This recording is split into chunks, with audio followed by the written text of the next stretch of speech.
What's good with it? Salute to the Just Do family. Salute to my TWT family. What's good with it, MP? What's good with it, my bro? Appreciate you sliding through. Josh, what's good with it, bro? Appreciate you sliding through. I ain't gonna keep y'all too long. Just wanted to chop it up real quick. Not to stay active. Wanted to make sure I shed some light on Lorenzo Simpson. Simpson fighting tomorrow night. And y'all know Teofimo and Xander both make their ring returns Saturday night. Reason why I say both making their ring returns because, you know, Xander was supposed to fight, I think, last month and had to pull out with an illness due to illness. And, you know, Teofimo ain't fought since he lost to Cambosis. So I'm going to be tuned in Saturday night to see how both of those dudes perform. Already, Teofimo Sr., he up to his normal tricks. Yeah, I like Xander. Xander got some skill. Xander, hell of a fighter. Hell of a young talent. I think he like 19 too. You know, I ain't gonna keep y'all too long. I just wanted to make sure I stay active and wanted to chop it up with y'all about these couple fights. And more so, I don't know if y'all familiar with Truck Simpson. It's been a little while since he had fought, you know, and Tank ain't the only one from that stable that's nice. They got a couple of talented killers over there in that stable. Of course, you know they got Tank Davis over there. Of course, you know, we all know that. They got Kui, sis. Appreciate you for stopping through. How you feeling, sis? I appreciate you as always supporting. Appreciate all y'all in the building.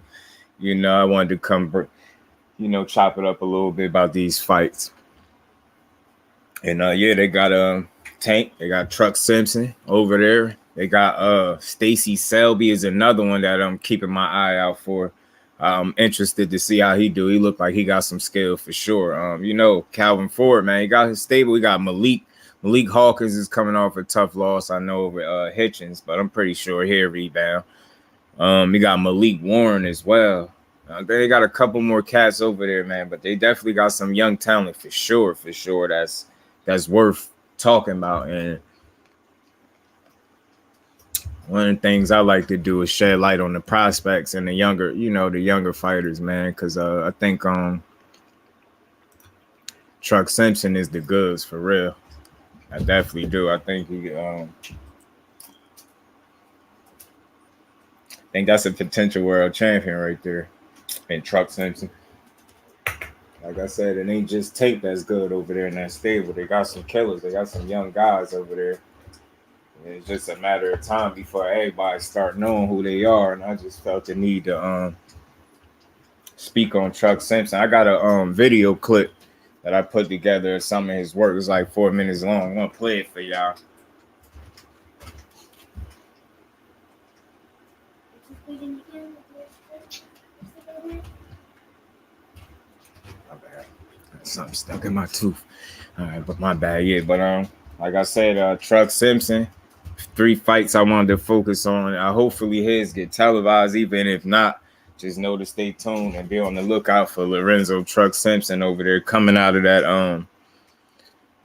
that camp with Calvin Ford and Tank Davis.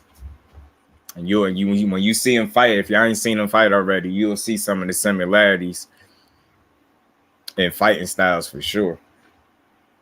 You know what I'm saying? You'll see that Calvin Ford schooling when you watch Truck fight. I'm gonna play this video I put together. Like I said, some of his work. So y'all bear with me. It's like 4 minutes long.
You go, measure. There you go. Each time.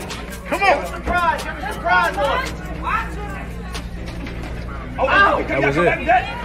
Take a pace That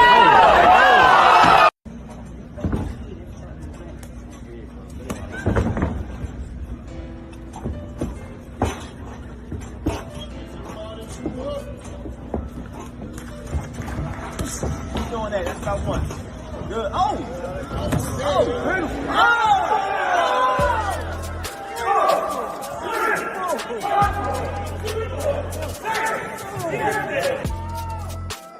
Basically, you use, yeah.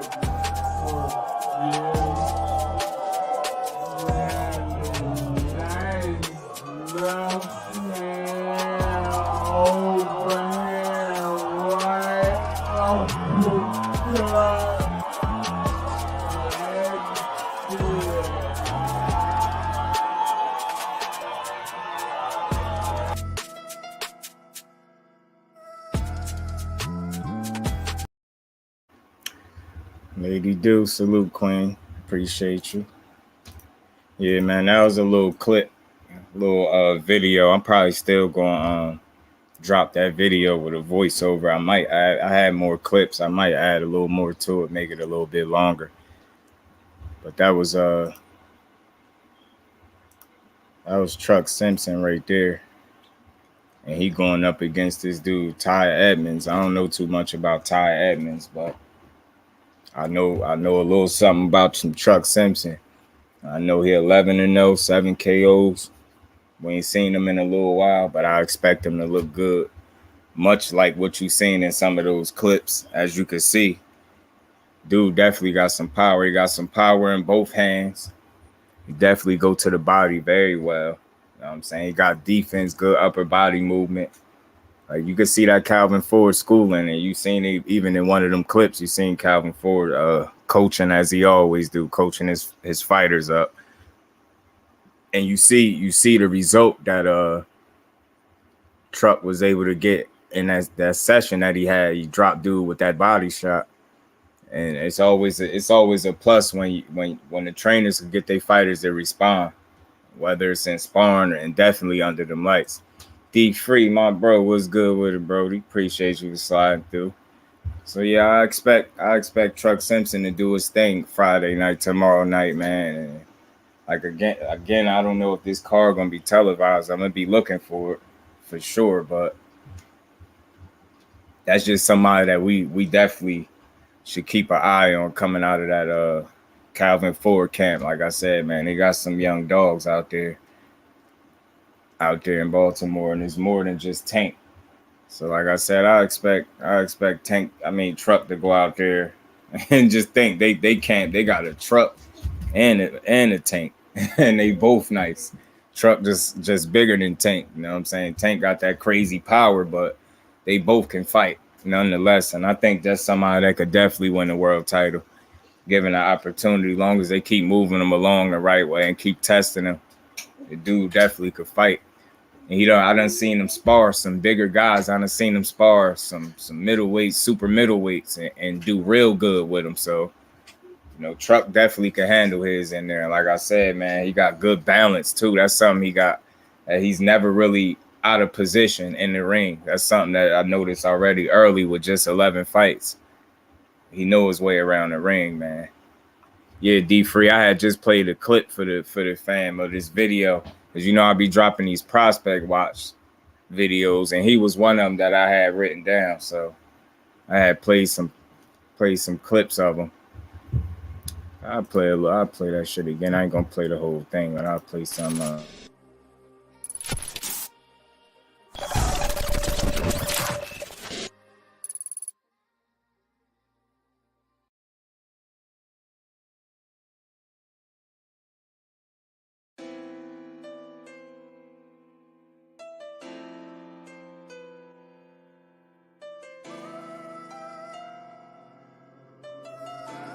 Pronto Beats.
You go, measure. There you go. Each time. Come on. Surprise. Give me surprise on it.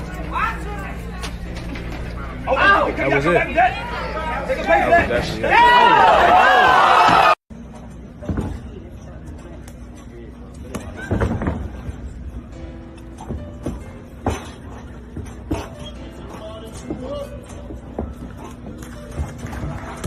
Keep doing that. That's about one. Good. Oh, beautiful.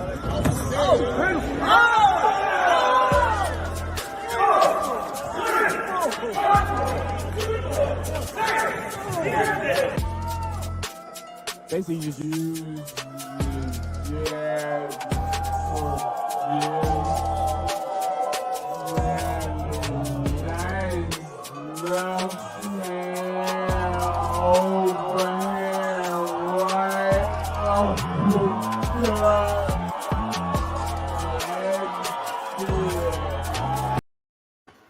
Yeah, you're right, D. Free. Yeah, do them.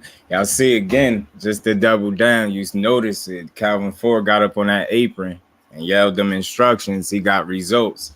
And I always say, you fight how you train. And you notice he practiced. See how he placed them body shots in them sparring. I know it's sparring, but you see how well he placed his shots. And he do the same thing in the fights. He gets stoppages and knockdowns to the body, big ones. So. And I know y'all noticed them uppercuts, man. I know y'all them uppercuts and hooks looked a little familiar. You know, Tank shoot his shots very similar. He just get more torque on his shots, just like Truck said. He get a little more torque on them, but Truck do a good job. He get good leverage on his shots, good placement. He take his time, like D Free said. He need to just work on his defense a little bit more. At times he do tend to leave himself open when he ain't being defensive minded. And, to his credit, and, fortunately for him, he ain't been, cracked with nothing crazy yet. He not reckless or careless in there, but he'll get caught with a single shots here or there where, you moving up in competition, you might want to tighten up on your defense for sure. But nonetheless, man, I expect him to win this fight come tomorrow night and go on to continue to do his thing. He probably will get the stoppage. The dude got some knockout power of his own. He do got 9 KOs in 14 fights. So if you look at the shit, they got about what is it? Truck 7, 11. Shit. Yeah, man. He got some punching power himself, but I don't think it's gonna be none Truck got to worry about. It's gonna be a showcase get back fight. Kind of stay busy to get his feet back wet. And I expect him to win. Like I said, possibly by knockout. Then you got Xander Zayas making his ring return Saturday night on the Teofimo Pedro Campa undercard. And again, this is a get back fight for him after having to pull out a fight due to like some type of non-COVID related illness that he had. So, I expect him to look impressive, even though he coming from off that sickness and being sick. They've been matching this dude up pretty well. And like I said, he only 19 years old, so he still got a lot to learn. But nonetheless, even with him being a prospect, man, he's he ahead of the curve for sure.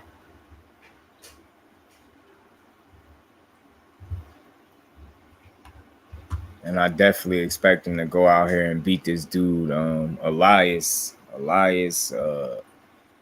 Espadas. I never heard of this kid. Again, I know this is going to be I don't expect for them to have matched him up too tough. Being like I said, it's a get back fight for him. He was just sick. I know they want to see what he going to look like, how his body going to respond since, having to pull out of that fight recently. So we're going to see. But like I said, I expect him, as long as everything on the up and up, his health is all good. I expect him to shine, man. I think he's going to be impressive in this win. As he usually is. And one thing I learned about Xander Zayas in these fights watching him is unlike certain prospects, then you know why he's the goods, because even when he don't get a knockout, he's still impressive. You know, like unlike certain fighters and prospects moving up, you know, it seems like, you know, if they don't get a knockout, then they got a tendency to not look impressive, like Edgar Berlanga, you know what I mean, or Ryan Garcia. Is still a prospect in my eyes because he ain't fought nobody of note, really. So, and he ain't challenged himself with any real consistency in the sport. So I look at him as still being a prospect with 23 fights. You know what I'm saying? And when he don't not get the knockout, he don't look impressive, much like Edgar Berlanga, as I just said. But the difference between him and Xander Zayas is Xander Zayas, when he get in that ring, you know, you could see the school. He's well schooled. Ashley's corner, salute, Queen. Appreciate you for stopping through. I wasn't going to be here. If I wasn't going to keep you out here for hours, I just wanted to stay active and come really shed some light on Truck Simpson, man, because we expect Xander to do his thing. And like I said, it's going to be a get-back fight. This dude he fighting got some experience, but, you know, it's levels. And even at the young age of 19, this kid already got a lot of skill. You know what I'm saying? He's not wild. He's patient. He poised. Yeah, facts. Ash, he is. He all business in there. He don't do a bunch of playing. It's just like you just said, he get his job done and he don't play with his food. If you don't belong in there with him, he could get you out of there fast. Even if you do belong in there and you up some substance and got a little bit of fight with you, he still could get you out of there. He another fighter. When I watch him, I think of a real poised, patient, like disciplined, balanced fighter. Salute to everybody in the building. Y'all smash the like button for me, man. I ain't gonna be here too much longer. I just wanted to run through, give a quick breakdown of these fights. Tell y'all what I think. I think Truck Simpson gonna be impressive. I think he's gonna get a knockout. Xander Zayas, you know, long as his health is on the up and up, which I expected to be, otherwise he wouldn't be in this fight. I expect him to look impressive and get this dude Elias Espadas out of there.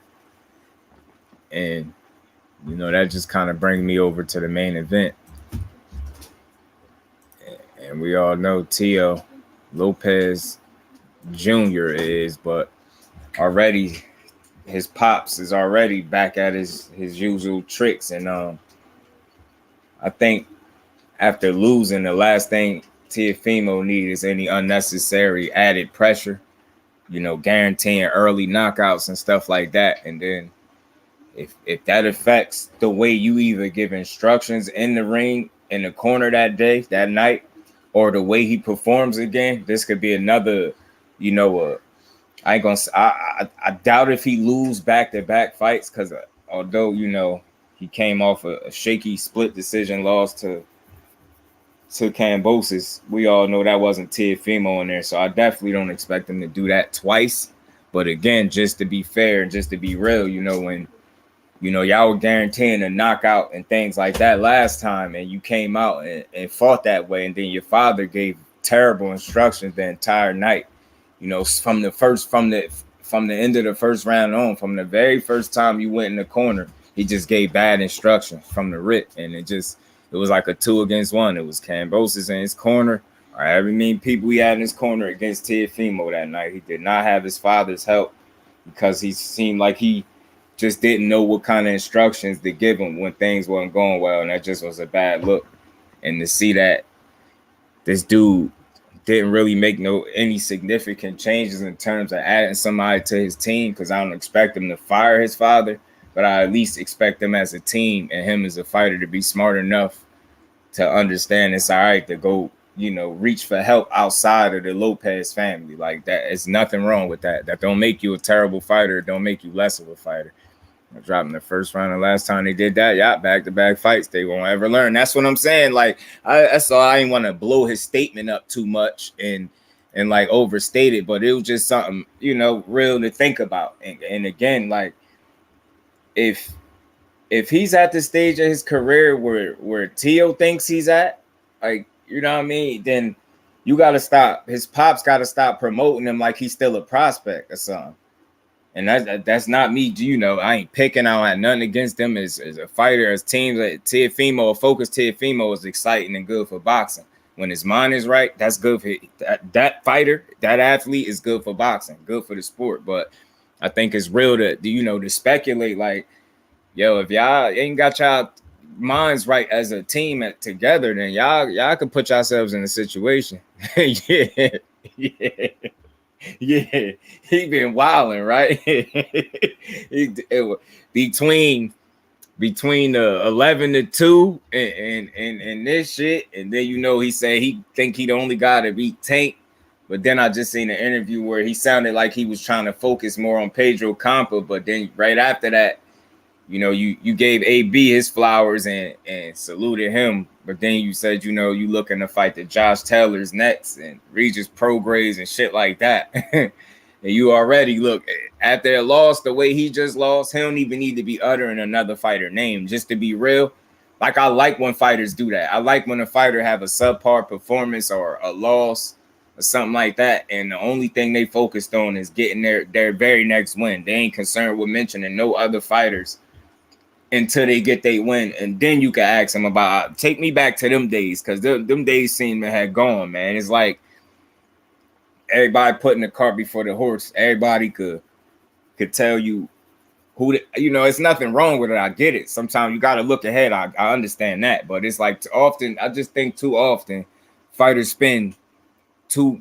much of the interviews talking about the fighters that they're not fighting. And it's so many examples of that. It's so many examples of that. It's like, it got to the point, and I understand Charlo mentioned that he had knocked Crawford out or whatever the case may be, but it got to a point where he had to snap a little bit and tell people, don't ask me about no Terrence Crawford, not my weight class, and I'm not fighting him next. Like, don't ask me nothing about him.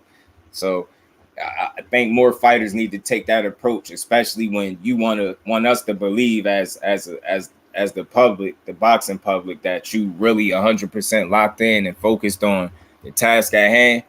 And do yourself a favor by speaking that way when you get an opportunity. Don't spend one sentence of your interview saying, well, I'm just focused on Pedro Campa for right now, but then everything else outside of that is focused on everything else but him.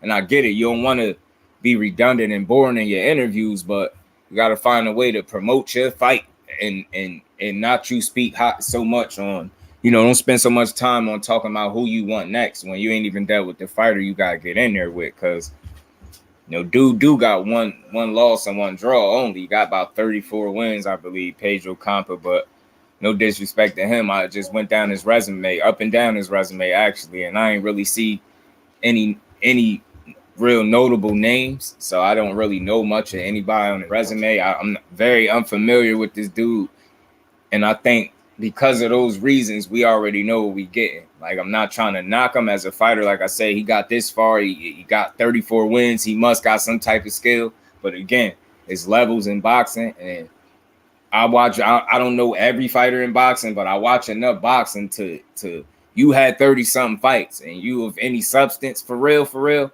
I'm going to know about you more times than not. You know what I'm saying? I'm not going to know them all, but I'm going to know most of them. And I never heard of a Pedro Campa. And I think for that reason, we know what we getting with him. Yeah, Mexican fighters, we don't know any of them facts. And that's all it is. We just don't know him. And then it's not even just not knowing him. I try to go even a step further and see if there's anybody that he fought that I know. You know what I'm saying? And like I said, I watch enough boxing where you had 34, you got 34 wins, one loss, one draw, 36 fights.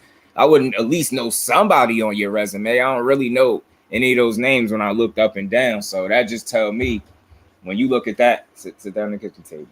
When you look at that and you combine that with the fact that Teofimo coming off that loss, and I don't think his team and his promoters as a whole gave up on him just yet. So I don't think they was gonna throw him right to the wolves right away. And why I even feel so is because look at the number of different names that was kind of thrown out there. None of it was concrete, but look at the kind of names that they was throwing out there initially. That kind of seemed like they wanted to bring attention to him. They was bringing up they brought up Jose Zepeda, Josh Taylor, Arnold Barboza, like all these names of these people that he could have fought that would have been more dangerous and more known than this guy he's fighting. But lo and behold, look who they give him. just like Canelo before he came to the States. Yeah, true. You don't know none of them dudes. And you know what else funny? But funny, just to add to that point about Canelo, all them fights he was having over there in Mexico. I heard somebody got in his ass over there too. He might have got a gift. I could have swore word got back.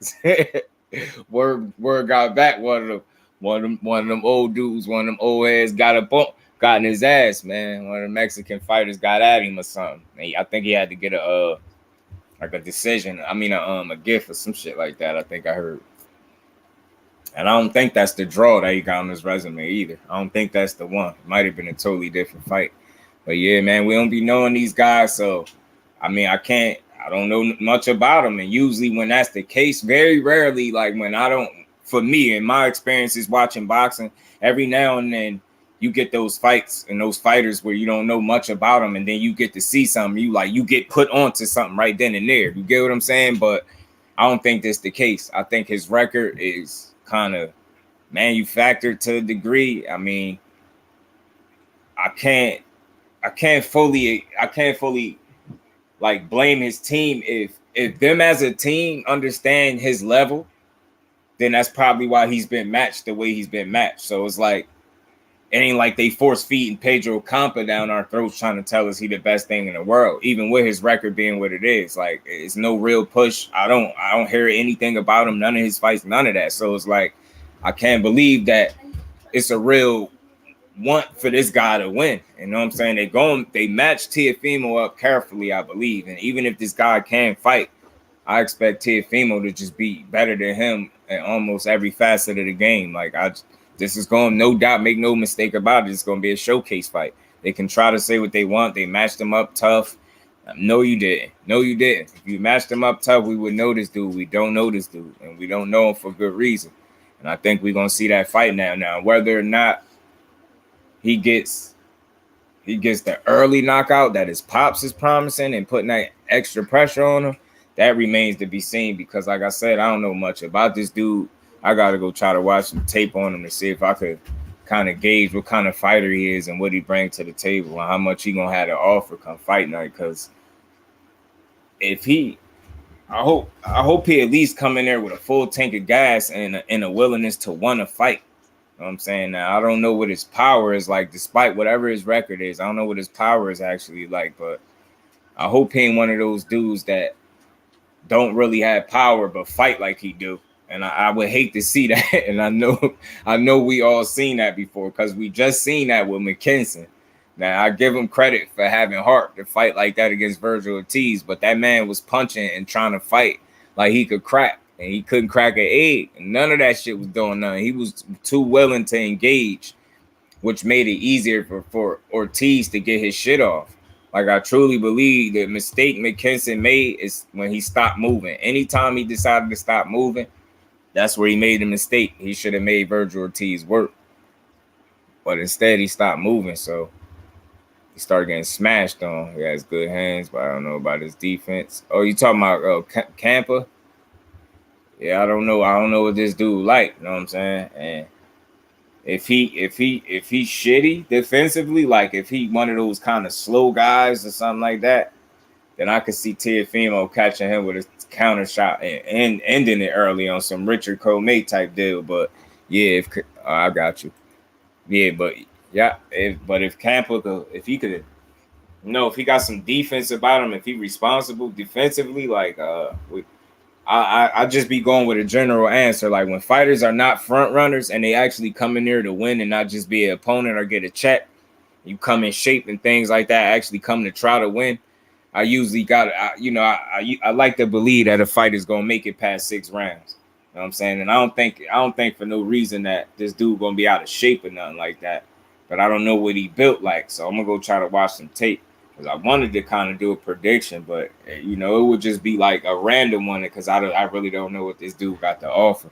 But just if I'm going off of what I think it's a showcase get back fight for Teofimo. And I don't think they was gonna put him in a fight that he couldn't win, coming back off this loss. I think they was real smart and real careful about his opponent selection. And I think that's a big reason why we ain't see him in there with people like Arnold Barboza, and definitely not no Josh Taylor. I knew that wasn't happening, but the Jose Zepeda one had me for a second too, because I did hear that.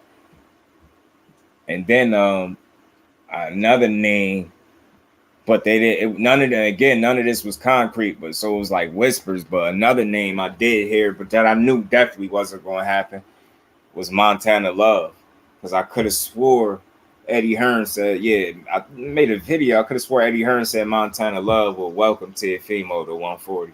So, but like I said, even that fight, regardless of how undisciplined it seemed like Montana Love been lately, I still don't think that's a fight that they had put Teofimo in coming off a loss. And again, rightfully so.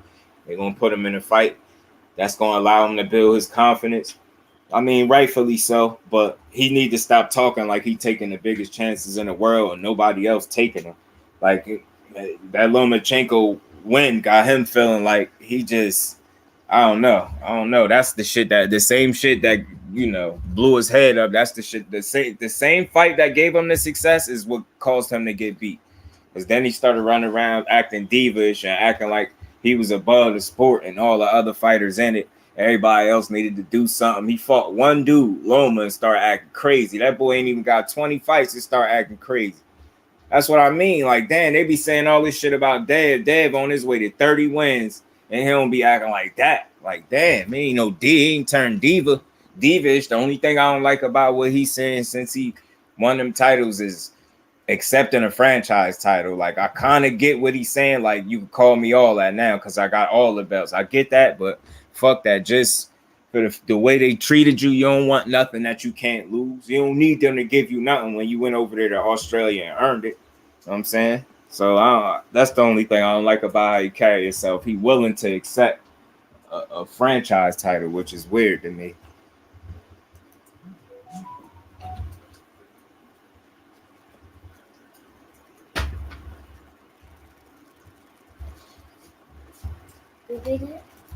Yeah, I'm okay there, boy.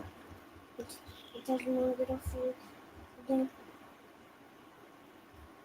Sec. She should be about to get off. She should be off. Maybe I'm gonna ask her. I'll call her.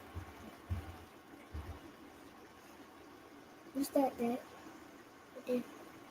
That's yours? Hmm? What did you say? That's yours? Hmm? It's me. Yeah, it's me talking. You want to see? Both of us. You want to say what's up? Peace to the people. Like they see bird chest and all. This little dude always on my back. Oh, my bad. Skills was good, my bro. Appreciate you for sliding through. How you feeling, Brody? I was talking about Teo and Pedro Campa. You know what I'm saying? I already ran down what I think Truck gonna do. I think Truck definitely gonna do his thing.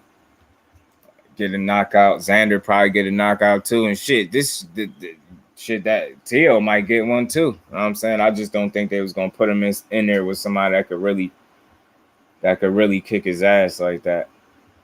And rightfully so, they're gonna put him in there with somebody that's gonna help him build his confidence. But again, he got his father already putting unnecessary pressure on him, talking about some fucking he gonna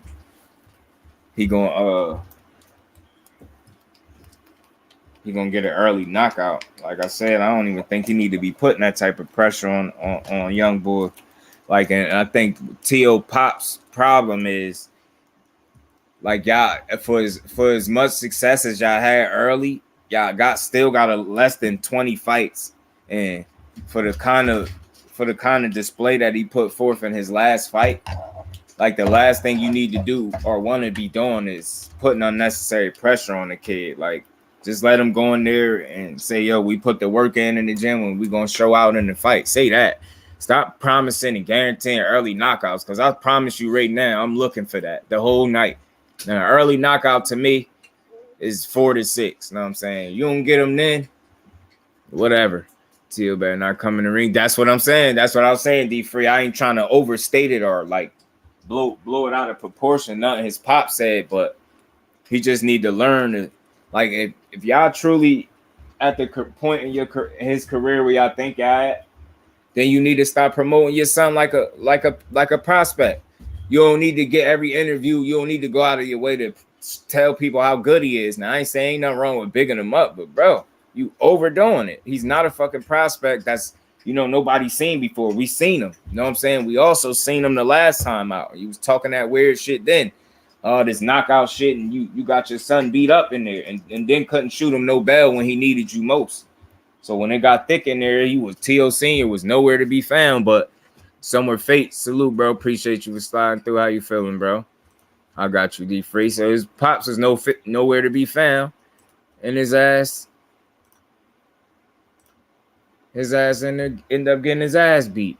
You know what I'm saying? Even though it was a split decision, I'll give him that. I don't want to say he got his ass beat. He just got beat up. He got schooled. He made it close, but he got schooled. See, Edmonds had a good response until he gave his prediction. That's what I'm saying. Like, yo, damn, you just blew it. My bro, yo, the Wise Crush. What's good with it, Crush? What's good with it, my bro? Appreciate you for sliding through.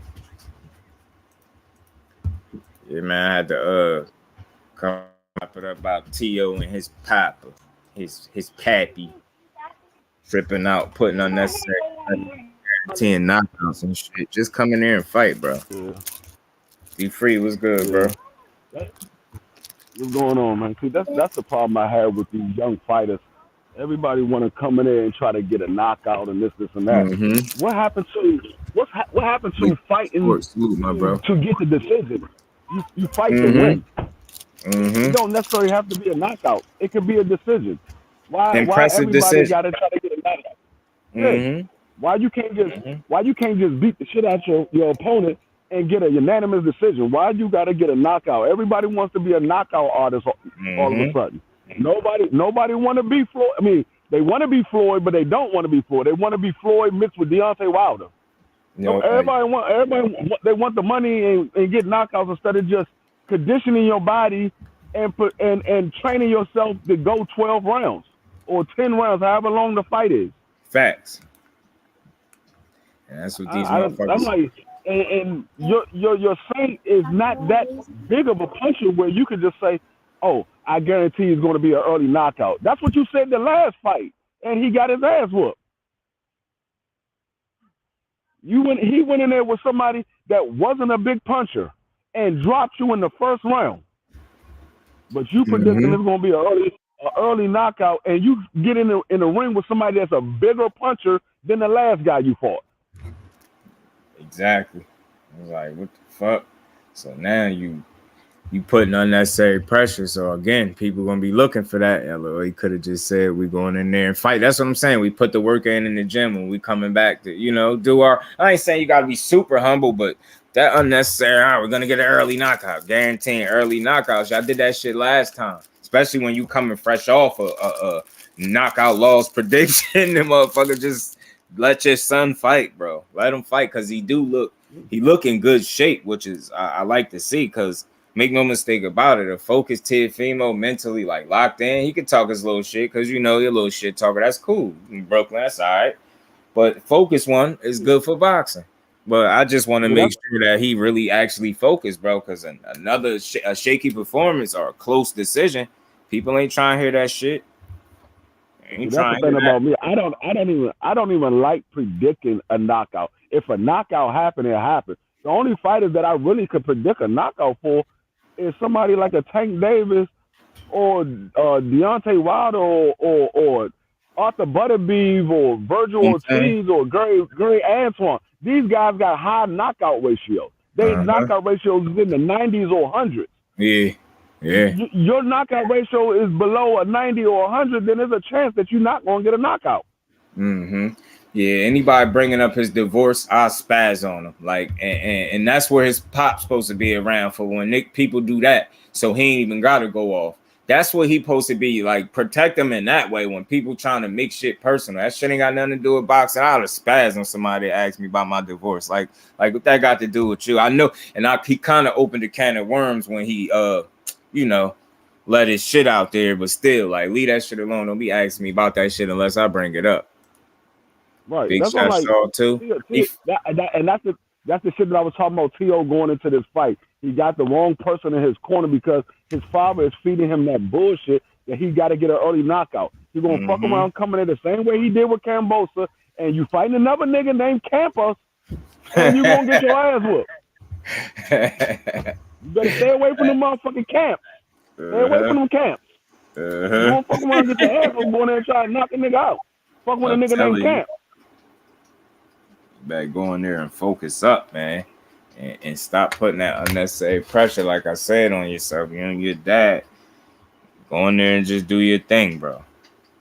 People gonna be rooting for you, man. Niggas asked me about the last fight with Gary Answell. I didn't even put the knockout on that shit. I said he might get him out of there 6 or 7, but it's not a guarantee that he's gonna get him out. I said I see he probably get him out there 6 or 7, but it's gonna be a tough fight. And the only reason why I said 6 or 7 is because motherfucker Ransom is 37 years old. Yeah, he's an old ass man. He doesn't fight the same way he used to fight. Now, if it was a young Ransom, I wouldn't have said it was going to be 6 or 7. I would say I believe Antoine is going to win this fight. But because Ransom was 37 years old, I took that into a consideration that the man is 37 years old. He's getting there with this young 26-year-old fighter that's knocked out everybody that he fought. So I was like, oh yeah, he probably going to get him out of there 6 or 7. But the fight before that, when he fought, not before that, the Tank Davis fight, when Tank Davis fought Pitbull Cruz. I said I don't know if he's gonna knock Pitbull Cruz out. I said I don't know that much about Pitbull Cruz. I know he got a high knockout ratio, but I don't know that much about Pitbull Cruz. I don't know if Tank Davis gonna knock him out. I said he probably will because the guy's not known like that. But I don't know if he's gonna knock him out. I don't know if these people gonna knock people out. I don't like to guarantee a knockout because you never know who you getting in the ring with. You don't know what their mentality, how they've been training. These motherfuckers might come in there and say, look, I'm not going to get knocked out. I'll run this whole motherfucker fight before I get knocked out. Yeah. Nah, real shit, though. Real shit. The interviewer tried it. Yeah, they suspect for that. Good thing he ignored it because it went inside, made himself look bad. That's and you see how you interpret that, and that's exactly why I said that's when his father's supposed to be there, because we already know he go nuts. So if he there to hold his son down, then we get it. You know what I'm saying? Like that's where you supposed to be there. Like, know what I'm saying? You the one always putting the unnecessary pressure on him too. It's kind of like he worse than Danny Garcia pops.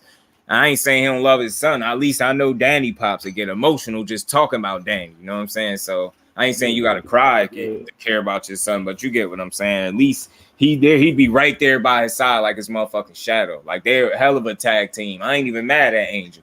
I like Angel Garcia because I know he truly care about his son. He ain't even go too crazy in his predictions and talking about what Danny was gonna do. Like this guy senior. Zoom was good with it, bro. To be honest with you, the difference between Danny Garcia's father and T.O.'s father is T.O.'s father is looking at T.O. as a meal ticket. Danny Garcia's father actually loved his son and care about his son. That's the difference between the two fathers. T.O.'s father looking at his son as a meal ticket. This motherfucker gonna get me out of the motherfucker project. We're gonna make money together. This and that. Danny Garcia's father is not looking like that. He's like, my son is training hard. I believe he's gonna win this fight. We did all the preparation we need to do for him to win this fight. He's not going in talking about, Danny Garcia's gonna knock this nigga out. And we all know Danny can punch. Danny punched harder than fucking T.O. He punched harder than T.O., but he's not going in there and guaranteeing no motherfucking knockout. He's saying Danny Garcia is going to win this fight. Yeah. Even when he went in there with Earl Spence, he said, I had a vision, and Danny Garcia's hand was raised at the end of this fight. He ain't say Danny Garcia was going to knock Earl Spence out. He said Danny Garcia was going to win. So that's why I said I don't know about T.O. because he still got his father in his corner.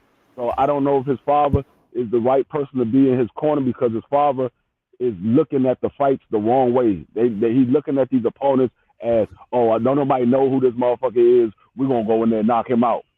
No, you're not going to do that. You just seen that the last fight. You can't go in there underestimating your opponent just because you don't know who the fuck he is.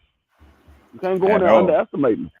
Get your ass. That's how you got your ass beat the first time. It's like he don't learn. That shit is frustrating. Like, because you don't want to see him throw his son's career down the drain for being arrogant and ignorant, man.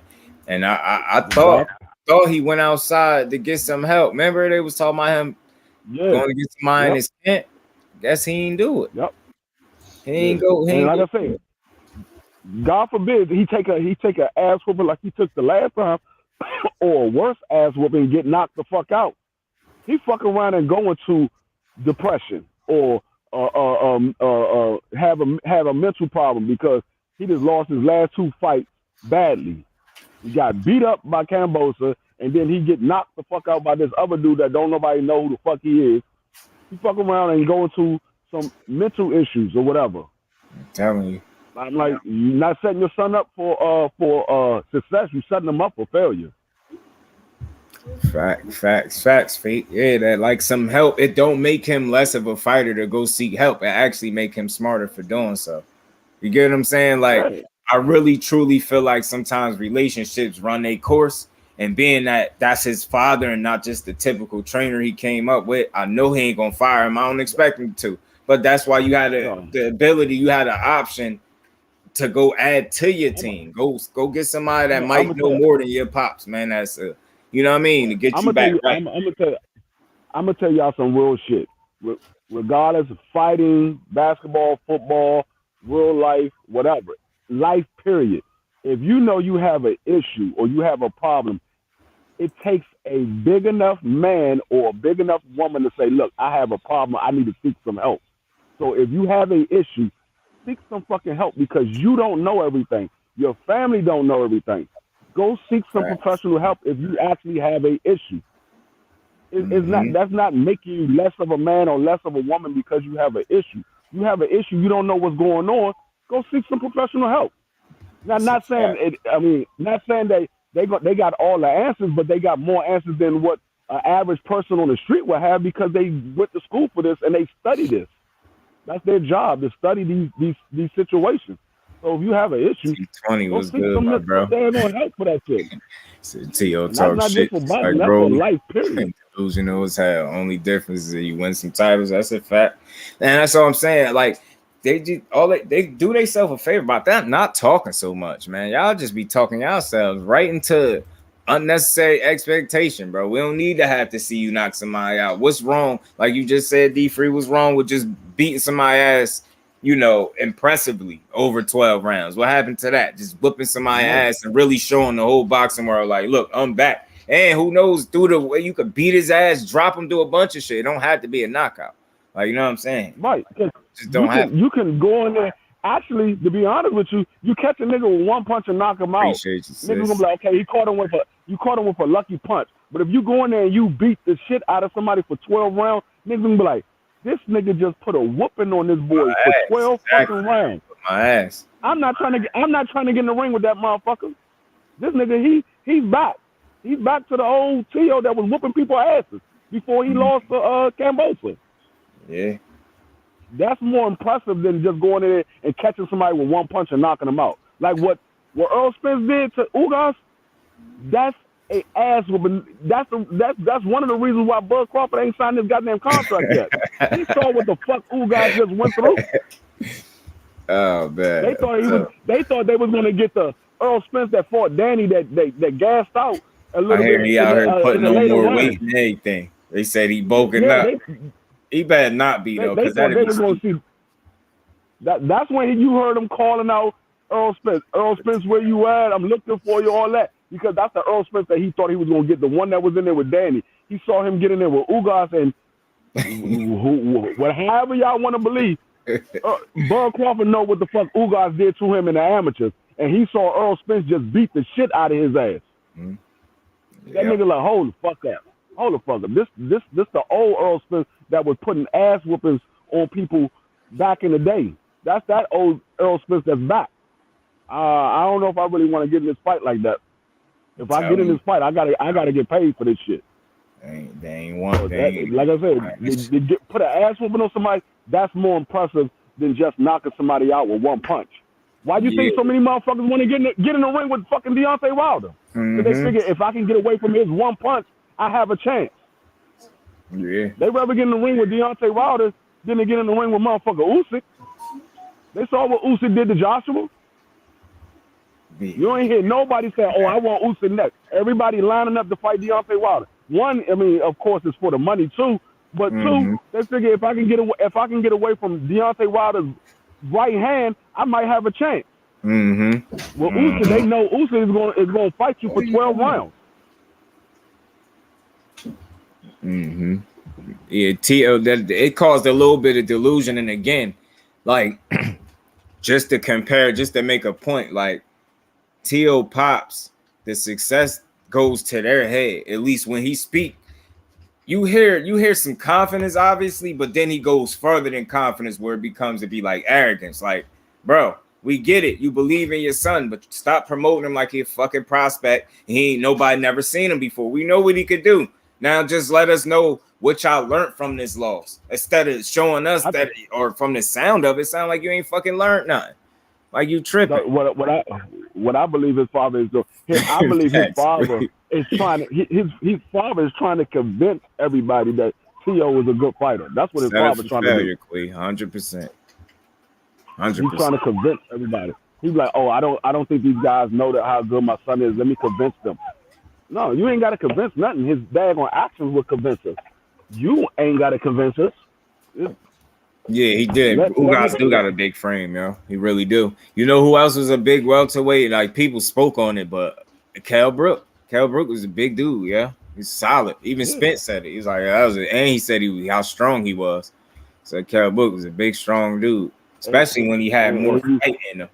Like, and not to even get into that too much, but you could tell when that first real punch hit him and he just went into the ropes, I was like, that's your punch resistance not being the same, being gone. Like, you could try to make it seem like that's power all you want. All right, go take that false confidence into the next fight and think your punch gonna have that effect on everybody. It's fucking not, yo. It's not. I'm telling you, I don't think you're gonna punch Earl like crazy like that. Now y'all see what I'm talking about.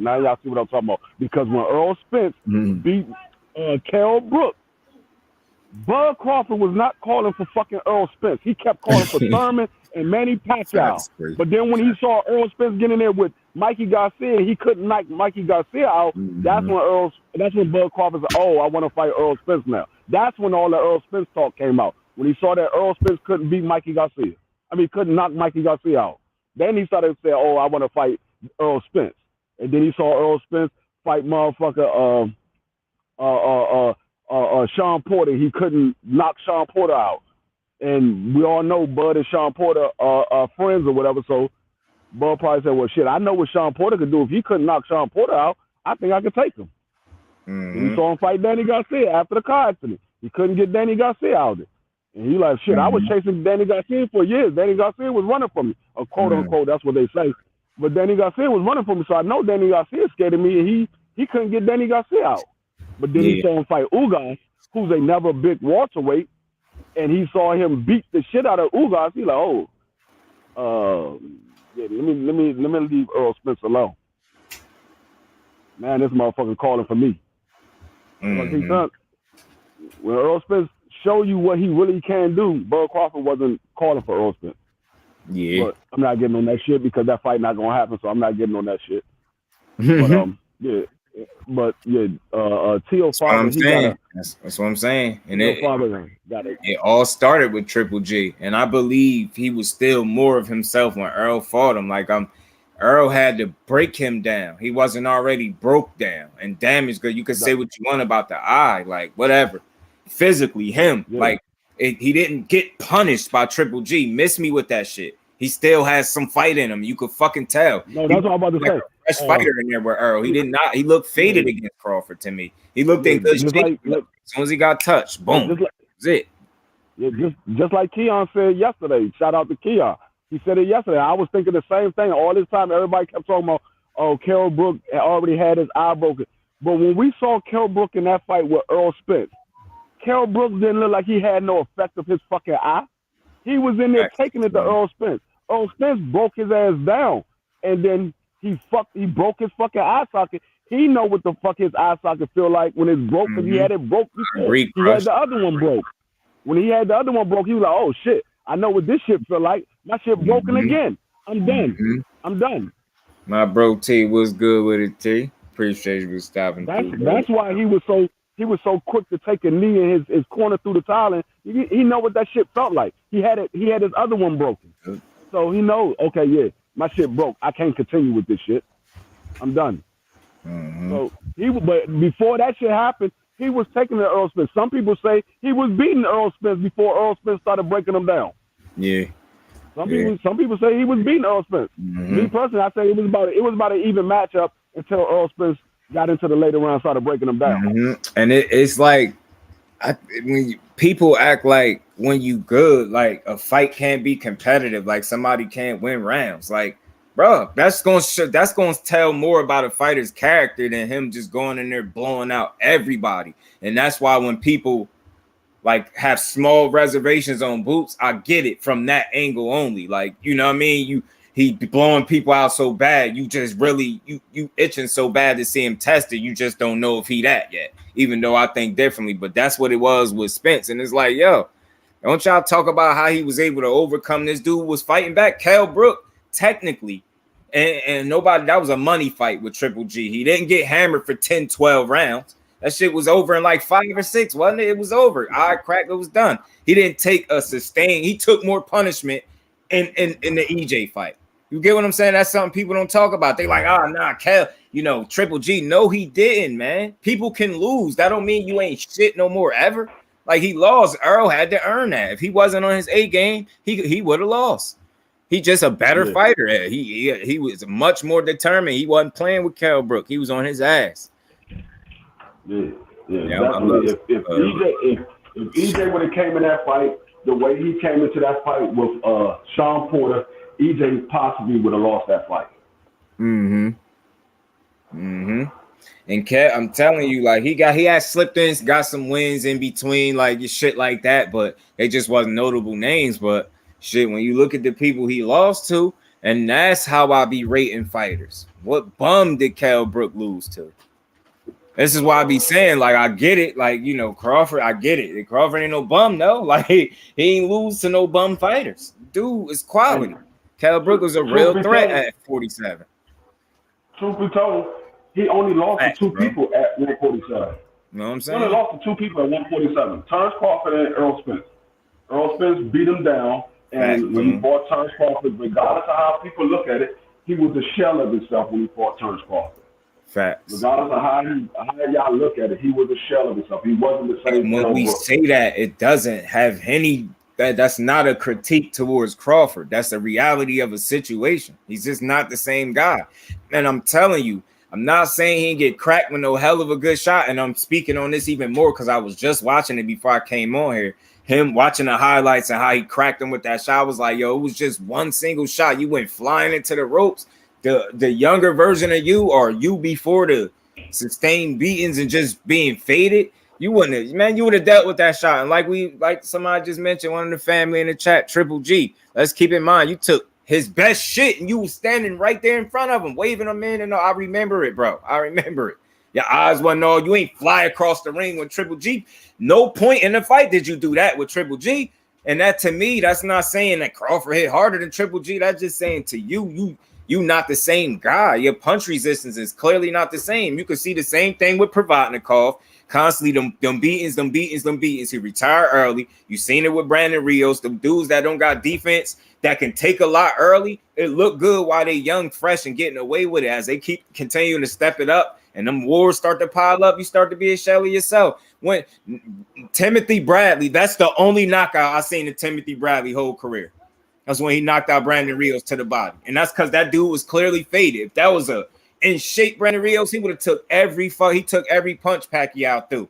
But then Bradley get in there and knock him out with a body shot. That's a perfect example of being faded and your punch resistance not being the same. Them fucking wars take a toll, man. And same thing with Sean Porter. Although he didn't get bludgeoned throughout his career, as the competition level stepped up, the fights got harder. I believe his training camps got harder. I believe because of his style, he had like a crash and burn style. Look, I'm gonna work as hard as I can while I'm young. I'm gonna put everything into every training camp, every fighting like that. And then that shit, look, he said it got harder to do. He stopped wanting to do it the same way. Yeah, he was boxing him, and Triple G laughed. He said he just ain't had the power. You got away with one because if he had some real middleweight power, Triple G could have been in trouble. And he was still jabbing Bud head off facts. He was. There for the fucking payday against Bud. Yeah, he didn't look interested. Still, the first shot, he was gone. He was just gone.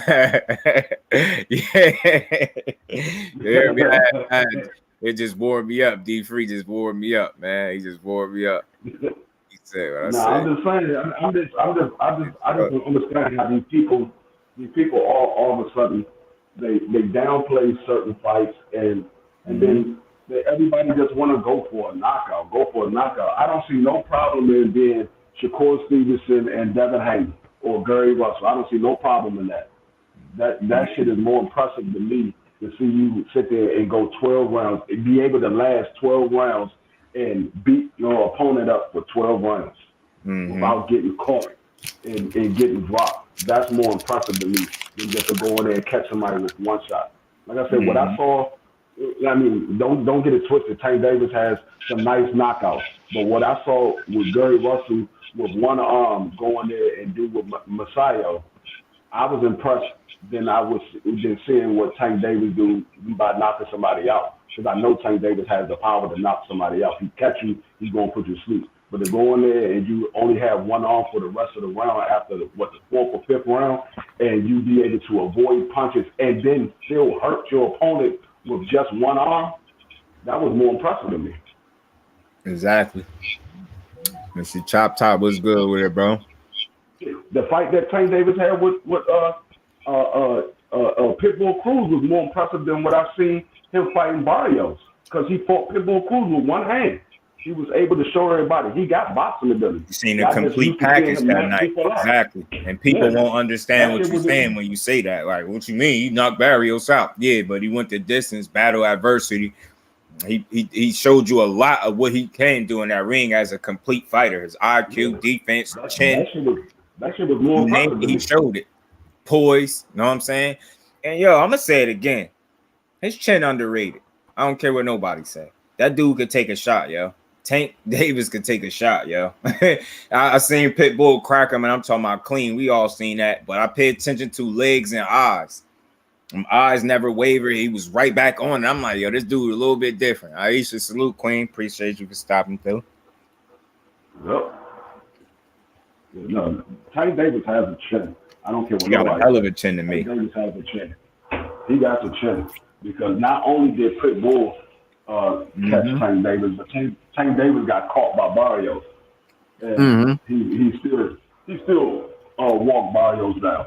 He still walked him down after he got caught.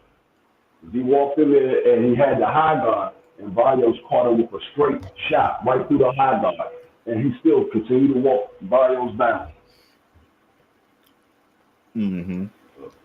That man definitely got a chin. I'm telling you, a real beard on him. And then his patience to me. Patience, poise, and how he don't panic, yo. And 3 P's, I'm telling you. I'm going to keep saying that. When they keep sleeping on his boxing ability and keep thinking about his power, that shit going to get somebody knocked out because they're going to be worried about it too much. You're going to be sleeping on him and forgetting that you're in there with a fucking athlete that can compete with you skill for skill. You're going to be in there thinking about power. And next thing you know, somebody will be waking you up, explaining to you what round it was when he fucking knocked you out. I'm telling you, and I really believe that. And I do believe. I'm going to keep saying it. All them people that's talking about tank that, just get in there. Well, I love to see all these shits. Because I think somebody, the more difficult to fight, he going to raise his level. Bob, what's good with it, my bro? My bad.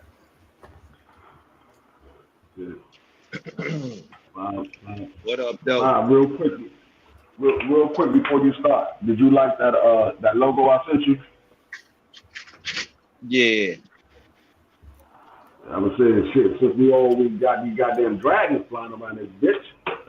Yeah, I was like, hey, you know, send that rough draft, send that bitch to AB. Yeah, tell him to freak that joint. That was a rough draft. I just put that shit together. I already know. I said, send that So motherfucker stupid, AP. That nigga Marlo be having me crying talking about Bud eyeballs. Are you catching his videos? Every video I watched of his so far, I laughed because he said something about Bud. Yeah. He Hey, like, just you like that shit I sent you, boy? Yes, sir. oh yeah. That Faja. I seen it. EJ bad dude. He won't bring it to Bud. Yeah, that's what I'm saying. That's all I'm saying. I just want to see what kind of fighter turn into when they do that. That's all. If he make an adjustment and show me he got more dog in him, I swear he got my utmost respect. Even if he don't got more dog in him, he got my utmost respect. But definitely, if you got out dog that dude, because again, it's when he don't senselessly work. Like he worked with a plan in mind, and it's like you might be uncomfortable fighting like how he gonna fight, but not him, because he working and thinking as he work. So them shots be coming, and then he accurate, then he place them, especially the ones that he really want to hurt you, be hurting you. That shit is like you can brace for it, but still gonna do damage. You know what I'm saying? I'm telling you, he better try to counter shot that boy. I'm telling you. Better try to count pop shot, and you better use these legs that everybody keeps saying you're gonna use. Fuck it, use them bitches. Worry about it's after round 6 when EJ really start laying the shit on after he start breaking. He's not gonna throw 80. You think he's gonna throw 80 punches around? He don't need to throw fucking 80 punches around to win the fight. Why y'all keep saying that? Y'all think we think just because one fight play out like that, this one has to play out like that, but he better not get in no situation where he think he got more dog in him. I think that's gonna be a mistake. Why? I consistently seen him fighting the inside. This not just no fucking Ugas fight. That should be making me mad too. It's like, what fighter are y'all watching? The dude been going in people's rib cage and snatching ribs. Like, what's wrong with y'all? He been stopping people to the body for Ocampo too. What do y'all be watching? He be fucking body parts up, man. I'm telling you. Bernie won't fight Marlo on the undercard. Yeah. Oh, man. You see that C on it? We got this. Marlo, man, that's one I subscribed the first video because I was laughing too much. He's stupid as hell. That shit was funny. I don't care. Niggas make me laugh. I subscribe. And you obviously know he know what he talking about, but that shit just was funny. Niggas do not like when people feel like EJ. I seen somebody get blocked for saying he gonna do something to his eye. Somehow I seen a nigga get blocked on the channel for that. I thought it was funny. I'm like, damn. I don't think that's funny, man. I'm like, oh shit. They got blocked. Do you think Bud has abs or lessen the effect of the body shots? No. I think EJ got the kind of body attack that and this is just being real, because I know I'll be laughing. I know that's a serious question. I will say that Bud, a hell of a fighter. He's gonna be in top shape. The boy gonna probably have a fucking 8-pack come fight night. But I think EJ got the kind of body attack. The only way to kind of not have that affect you is to not allow him to do it. I think anybody that he's able to get to their body like that it's gonna be some type of effects. It don't have to be completely shut down and stationary. How Ugas just got out there a while. But if he slows you down enough where your timing and your rhythm, key word for Terrence Crawford in his fights that people don't speak enough about is the rhythm. He's a rhythm fucking fighter. If you knock him out of his rhythm, fuck his timing up. It's just like just about any other fighter, but he relies on that so heavily. And if you don't believe me, go watch some of them fucking middle rounds with Sean Porter when Sean Porter was beating him in them exchanges, and look how uncomfortable he was looking. He was getting fucking cracked in his shit. I'm telling you, I seen it. And the thing about Sean Porter, he knocked me out. But in the boxing world, Danny Garcia said it felt like he was in a pillow fight. Now, I know it was some type of exaggeration to that, but in the fight, in nowhere did Danny Garcia look like he was in trouble by his power.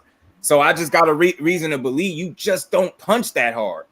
And had you been a real puncher, hitting them dude with them shots, he would have been in trouble, man. Just go watch that fight back. You could turn the volume off, do whatever you fucking want with that shit. I guarantee you, when he was forcing him into them exchanges, he was losing them and he wasn't looking comfortable. All he did was take advantage of the fact that Sean Porter was half-assed in that ring. That just wasn't the best version of himself. He just didn't look it, yo. He just didn't look it. He didn't perform it. He didn't look it. And he still did good. is what I'm saying. EJ is gonna win, I think. Yeah, and then I ain't gonna turn it into one of them. But hey, I don't mind talking about it because we logical people in here. Ain't nobody like fanned out, so the conversation don't get stressful. It's only when somebody a diehard going too crazy. Them dudes gonna fight like outside bug can do a lot of shit, man. He could do some things, but he just gonna have to fight. At the end of the day, both gonna have to fight, stick to game plans, all that shit. You know what I mean? That's what's important. Sticking to the game plan is gonna be pivotal. And I know you figure that's the case in any fight. This one in particular, because they that great. I think they're gonna have to, you know what I mean? Whatever they work on and say, yo, this is what I'm taking into the fight to win it. Stick to that shit. And all I'm saying is when I look at it that way, I just know one guy is really stubborn when it comes to sticking to a game plan. You're not gonna really stop him from doing what he want to do. And it's like, not only do he know what he want to do, he know why he needs to do it and how to get it done. Like, and then you got a teacher in there, nigga, before the round, the shit even started, he told him, yo, look, man, if you focus, man, you got one more bout after this. Like, and then what he told him right after he won, like, man, that shit is gold right there. That's trainer track gold right there. That shit Derek James on, that's not for the cameras. It so happened the microphones and the cameras is there, but that's real shit to the fighter. And I heard EJ say it for the first time, and that I've heard him say it out of his mouth, how he got careless. Said he got careless against Ugas. And that's acceptance. Like, this is why he gonna continue to be great, because he can accept criticism. He understands if his coach telling him he doing something wrong, he not sitting there trying to put up resistance. He like, yeah, he acknowledging, yeah, I was doing this. And if they be on sync, they see the same shit. He like, yeah, I was being careless. Yeah, I think he was telling him something about like sitting straight up in there. Something he was telling him in the corner. I'm like, man, yo, this shit just continue to show you how great them two are as a team, yo. That shit different, man. I'm telling you, he don't be in the ring and deny, like, nah, I got it. He accepted and he's able to communicate back with the trainer. Yeah, I see what you see too. I need to fix this. So I need to stop getting careless. Some shit he said. I'm like, man, Spence be on point, man. He's just a smart dude. And look how I think it was the round with the mouthpiece. That's when he got on. He screamed in his face a little bit, like, hey, man, don't get careless, man. Don't get something. He was on his ass about that. Don't do it, because he like, we ain't coming here to lose this motherfucker. We not about to. If he beat us, we gonna make him earn it. It ain't gonna be no technicality, no loss of focus. He gonna have to really have been better than us. Right on. I have training camp Peterson boys here now, but just don't go to that body. Just don't try that body shit. I just remember Buzz saying, "Oh yeah, about his 6-pack, right?" Mm-hmm. He's trying to entertain DSG versus Xander already. Damn, chill out. God damn, they gotta chill. That ain't that. Don't do that. They ain't gonna do that. But I know the people talking that they gotta chill. He 19, man. Don't sleep on Danny and just think he food for everybody now. You know what I'm saying? He did, and I'm gonna keep saying this.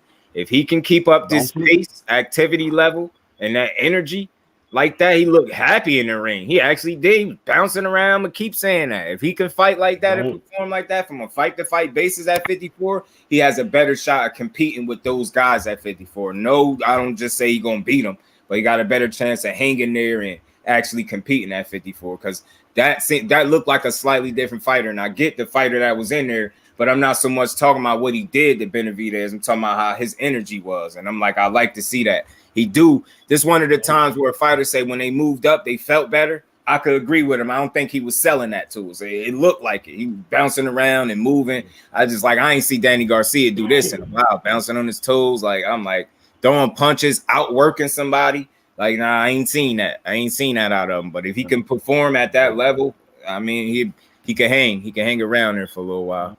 Don't sleep on Xander. Xander ain't no slouch. No, I like that. Tell y'all. I like. No, I'm talking about other people. Yeah. I've been watching Xander for a while. He ain't no slouch. Don't sleep on that boy. That young man coming in there to knock your head off. He mad school. Yeah, I like he disciplined school. Like, he just one of them ones, man. And I think they gonna move him the right way. And he gonna learn. He gonna develop. He gonna keep getting better. And he young as hell, man. Got his whole career. I like him. I'm gonna be locked in Saturday to see how he looks. That's what about. I think he's gonna take over the boxing industry for the Puerto Ricans. He's one of the ones that I believe is going to be that's going to fill The those ones. shoes that Miguel Cotto. The ones. Like what they would want. Left out there. Yeah. What they would want Berlinga to be. Like I think he's gonna be that. Like what they were hoping he was gonna be. If they ever let Brian Polaco loose, man, it's gonna be some problems. He's way more. Yeah, he's way more fundamental than Berlinga. Berlinga is just all power. He don't have the fundamentals. None. And then, hey, Polaco, he the one over there that's Puerto Rican, but they keep pulling out the fights. He can't. Every time he get on when they keep pulling the fuck out. Well, he got on the. Well, he got on the what's the name? The Puerto Rican Day Parade card because remember Xander had oh yeah, it been a couple times, right? Because I think Cano did speak on that. That was the first time he got a shot like here recently to be just it was something good. He got in there. And then this time he might have been somewhere where he probably needed to be, contracted some type of illness or something like that, had to pull out. Or he just got to be smart. They got to make sure that, they stay on top of him. But Xander, I got Xander filling those shoes that Miguel Cotto left out there. I don't think Berlinga's going to do it. Me neither. I don't think a lot of these other Mexicans are going to do it. I believe he's going to do it. You know what's crazy about Berlinga, yo? His style. Outside of them first 16 round, like them first, 16 first round knockouts, yo, his power even looked like he blew his load like in fights, like over a 16 period stretch, and then he get in there. It's not like he don't punch hard, but that it just. Or people are just not because it's like the level didn't raise so much, so it's weird. That shit on reserve, bro, right in front of us. That shit on reservation. That shit is posted up somewhere. It ain't hitting the same, bro. Shit ain't the same. Whatever he did, he needs to undo. Yeah. I think it's more so the level of competition that you're fighting now. Mm-hmm.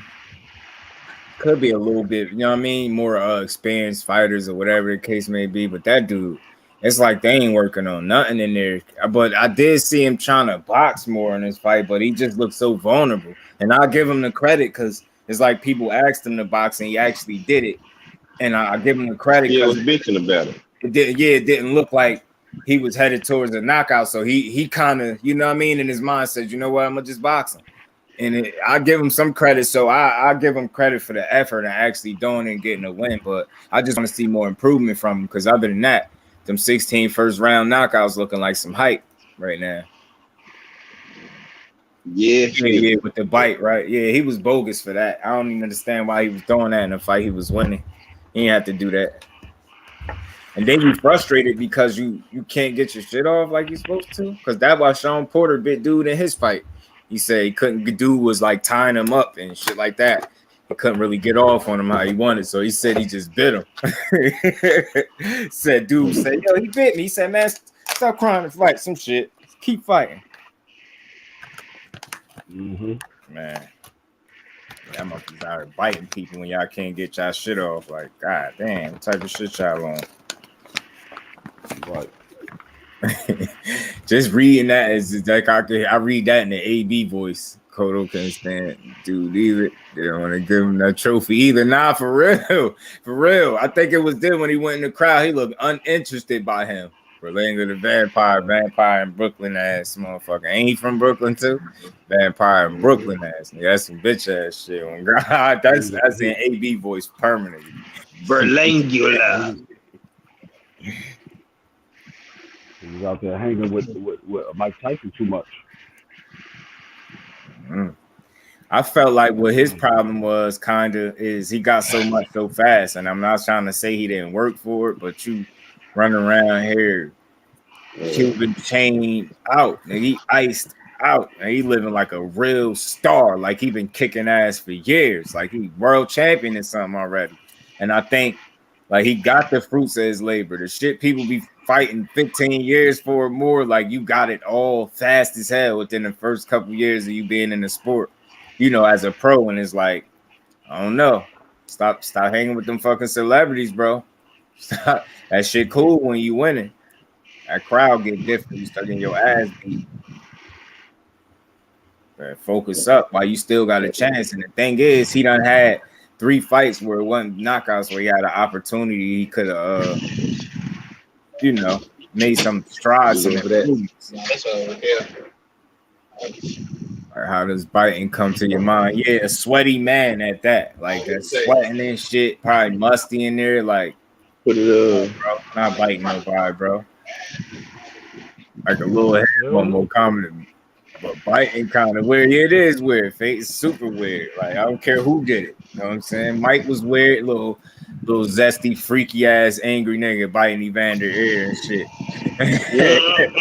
Not zesty. Zesty ass bite. He gonna bite his ear. I always wished in that instance though he would have took the gloves off and fought. I don't know. I'm a piece of shit probably for saying that, but I would have rather him do that than bite him. Just be like, you know what? Take these gloves off. We just gonna fight. He headbutting me. I'm gonna just fight him. Oh man, they ain't gonna be back for tomorrow night sometime. Disrespectful to the I'll hop in her shit. Some whack ass shit because Berlanga should have lost the fight. Fucking get the decision because of New York and Rican Day Parade. Yeah, he made him look bad on the Puerto Rican Day Parade. That foolish, that's his hell biting that man in his ear like that. And then he went for another bite at that. Berlanga was bogus too. Like he was trying to bite that man on his neck. Like you supposed to be fighting him. You trying to aggressively, like, you know what I'm saying? Like what you want in that ring, though. Tell your ass, don't talk no more shit, no more fights after biting somebody, bro. For real, like, don't try to act like it didn't happen, bro. We know it's on video and people got it. I think I even got it. To that mug. You can't hide, bro. I would rather Tyson low blow, over biting him low blow, or say, yo, you know what, street fight him. You know what I'm saying? Like on some shit like that. And I ain't advocating for that, like that, but shit, any of that beats biting that man ear, bro. You bogus for that. I don't care what you say. And he more bogus, Ash, because he got some edibles, like some CBD gummies or something with the ear bit. They call it, I forgot what they call it, Mike Tyson bites or some shit like that. He really got them. He making money off the fact that he bit somebody. The world really crazy, yo. The world will help you entertain some bullshit. I'm telling you. Motherfuckers like, hey, Mike, you ever thought about seeing ear bites? Mike ass be high too. I know that was a high idea. I don't give a fuck. Probably he be smoking all types of wild shit.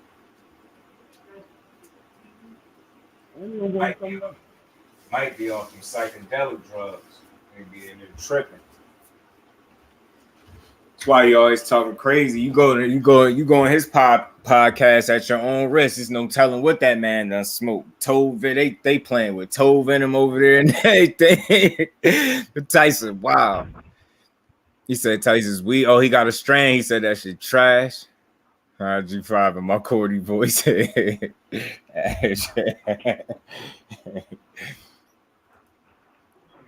Had his southern told it was trash. Damn, that's what it's called. I heard they had some toe venom shit that they was getting high off. Some shit like that. Oh shit.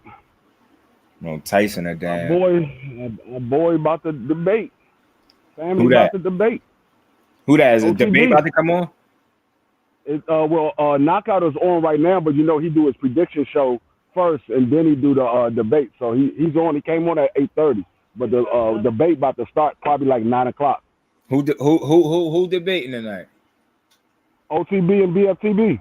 Oh, it is tonight. All right, bet. Yeah, because I'm gonna be off. I ain't even want to make this long, but y'all came through, so it ended up being solid. That shit looked pretty. It looks similar to what I got. Close. It's close.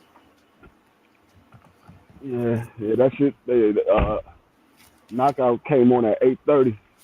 So yeah, he's doing his prediction show right now. So that shit should be over in a couple of minutes, and then word. Because that's right on point. Because I'm at an hour and a half anyway. That's good. That's perfect. Perfecto. I knew my boy was gonna. Yeah, my boys was gonna come through anyway. And it's all y'all. So, I'd stay out with the 5. You on mute? I think you on mute. Yeah, 5 on mute. He always on mute. You on purpose? Yeah, I be trying to keep up, man. Them debates is good, man. That's good content. It's good to just hear people do it the way it's supposed to be done. And ain't nobody threatening nobody, killing nobody, and who none we of got that. for you to debate, 5? Who we got for you to debate?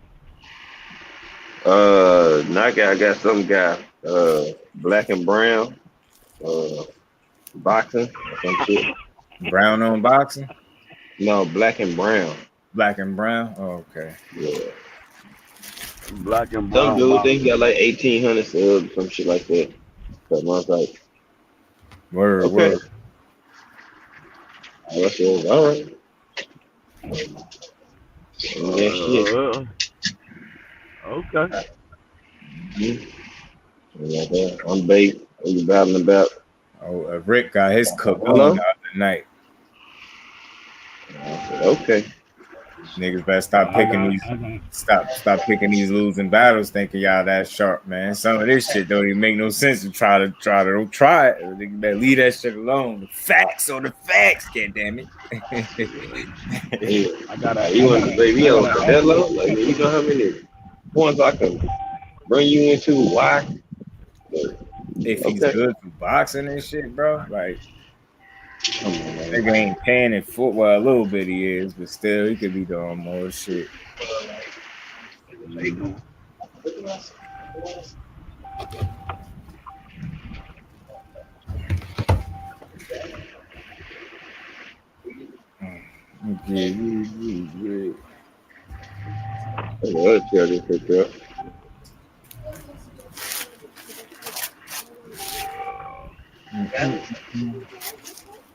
Oh boy.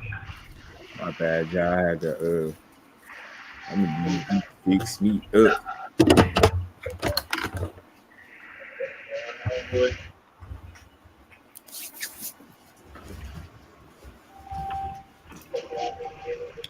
Yeah, man, but I think that boy Truck Simpson, I'm glad to see that he making his return no more. That's what I want to see fight. What you gonna say? You ain't got no more? No, I'm at the bottom.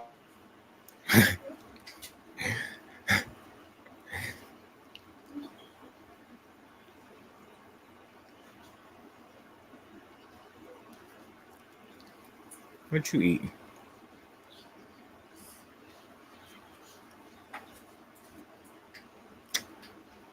Body is blunt.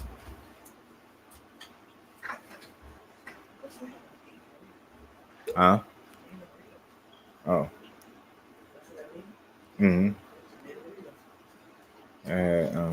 That's what he asked for earlier.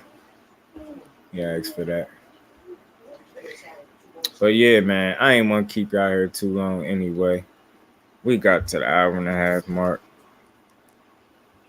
I really wanted to just come talk to y'all about them couple fights, man. So y'all stay on the lookout tomorrow for Truck Simpson.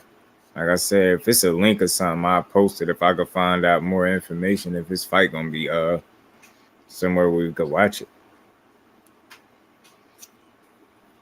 I hope so.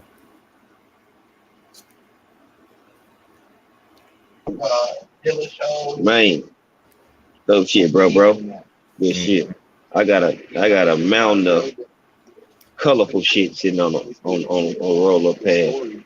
It's quite beautiful.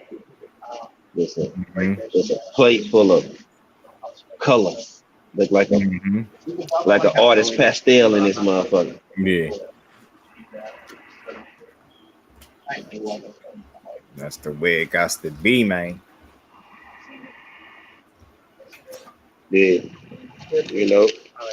But man, I appreciate all the family coming through as always, man. Cookies on deck. Cookies on in the tree. Live on Fight TV. Truck fight, bet. That's the fight you're talking about. Because if so, I'm tuning in. Appreciate that. We Talk Sports. Appreciate that, family.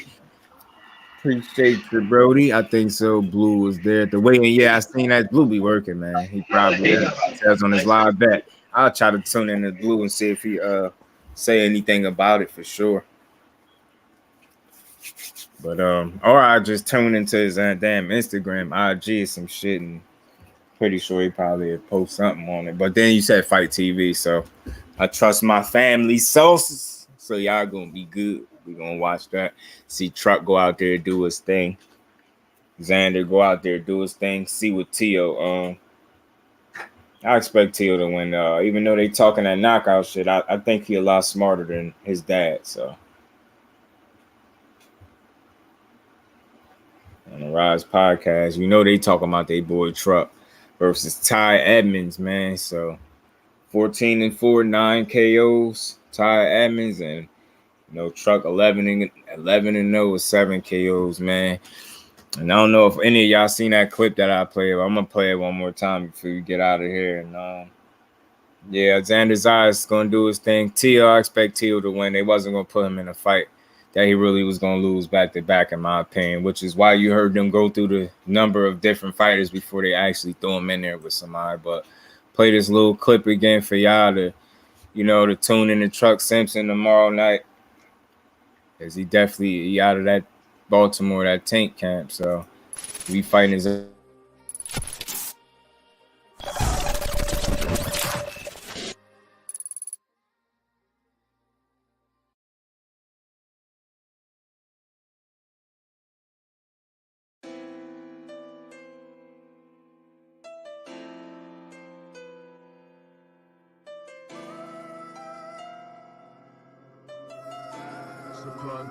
Beats.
You go, measure.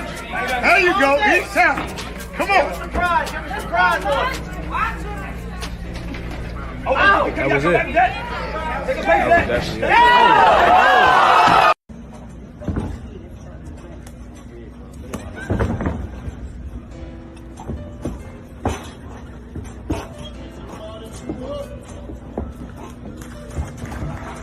Keep doing that. That's about one. Good. Oh! Oh! Beautiful. Oh!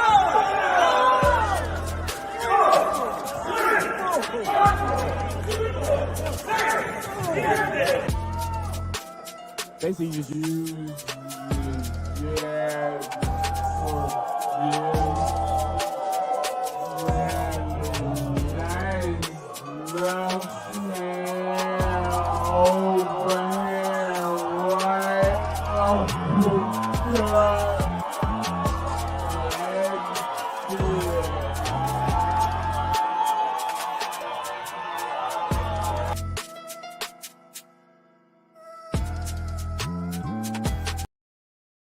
Okay.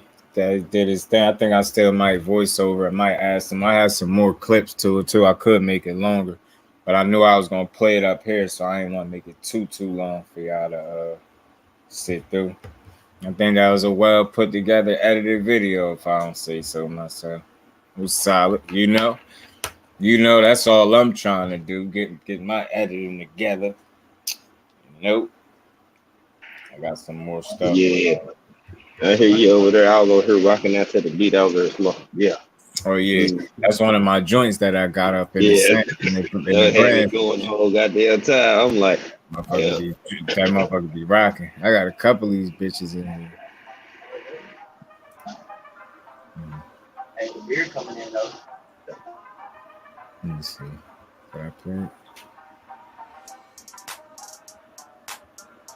Yeah. Oh, a couple different ones.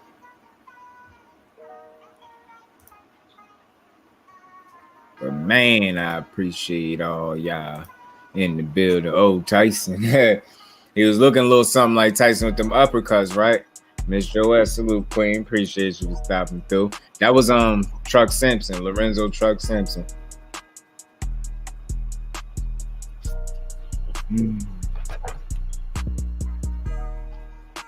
Green light, red light, green light, blue light. Nah, playing with the lights.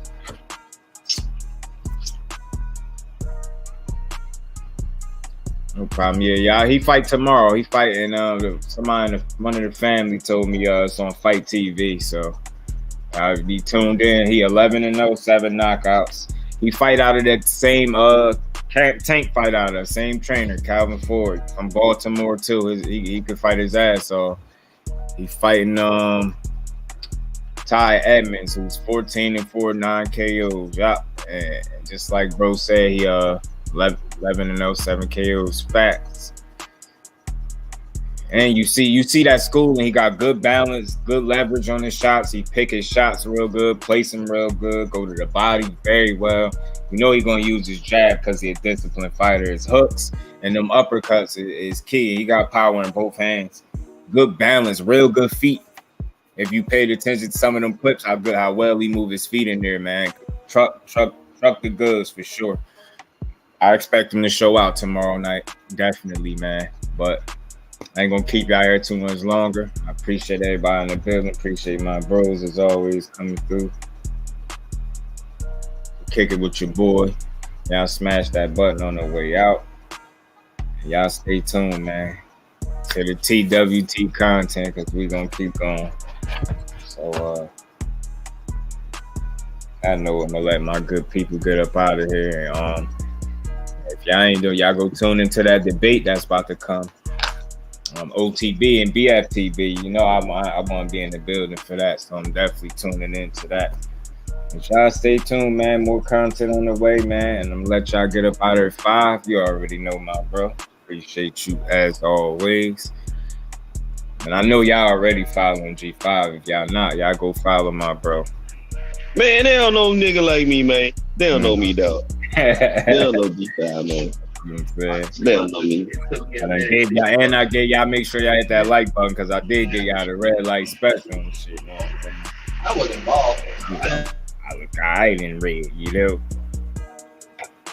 But yeah, man. My boy got that finger. Put it a little bit close.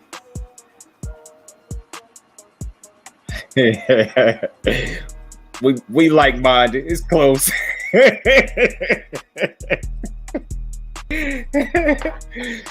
Appreciate all y'all as always, man, for rocking with your boy, man. Y'all stay tuned. I'll be back tomorrow with another one. More content on the way as always. We're going to keep rocking, rolling, and grinding and growing. Getting it done, man. On that note, we up out of here. Peace. Peace, my bro. Oh, y'all got this weekend. I got Teo going to win. I don't think they was going to put him in a fight that he couldn't win. I think that's why we heard a number of different opponent changes till they settled on Pedro Campa. He gonna win. I don't know if it's gonna be early knockout. The dude, the front runner, he out between 4 and 6. If he really coming to fight, say that if the knockout comes, it's gonna be between 8 and 10. That's what I'm gonna call it. And Zayas gonna win, and Trump Simpson gonna do his thing tomorrow. You know it. They messed up with the music. I ain't even done. That's just the one day of doing that. Like I ain't even really go find the stuff I want. I just found a couple. With no problem. So I said, yeah, but yeah, man, that's why I got Mr. Chop Chop, man. I got Teo winning his comeback fight, Xander winning his comeback fight. I think Teo gonna be impressive despite what his father talking about. I think he'll ill afford to come in there and fight another fight and be emotional and lose. They fuck up that bag for sure, so I don't think they're gonna allow that to happen. I think Teo is definitely smarter than his dad. He gonna go out there and do what he's supposed to. He looking real good shape too. That's something I like to see. He looking real good shape. And the number of dumb things he said, it ain't been alarming. He said a few stupid things, but he's still young, so I'll give him a pass. But ultimately, I think he's gonna go out there and do his thing. You know what I'm saying? And we're gonna see what he got to offer for his first fight at 140. You know what I'm saying?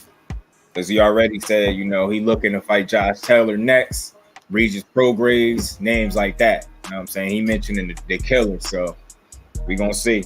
I think Saturday night gonna be his night. He gonna do his thing. He gonna get himself back on the winning side of things, and that's good for him. Good for boxing. The focus Teofimo was good for boxing. You know what I'm saying? Xander Zayas, same thing. Coming back from the illness, he gonna do his thing. They match him up pretty well, believe it or not. They be giving him some experienced fighters to kind of navigate through them rounds. And one thing I appreciate about Xander Zayas that separates him from other prospects, he doesn't have to get a knockout to look impressive. He can beat you up for the duration of the fight, and you'll walk away from that fight feeling like you just watched something impressive, you know what I'm saying? Whereas some fighters are stuck between that. Either they got to knock you out or they just don't look that good. You know what I'm saying? Fighters like Linga, Ryan Garcia, just to name a couple. And to end it, Truck gonna do his thing. Knockout. Picking Truck by knockout.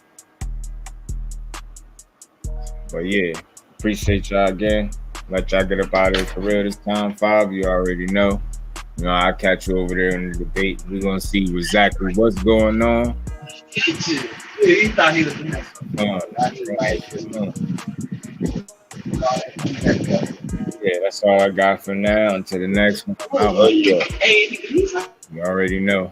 Peace, my boy.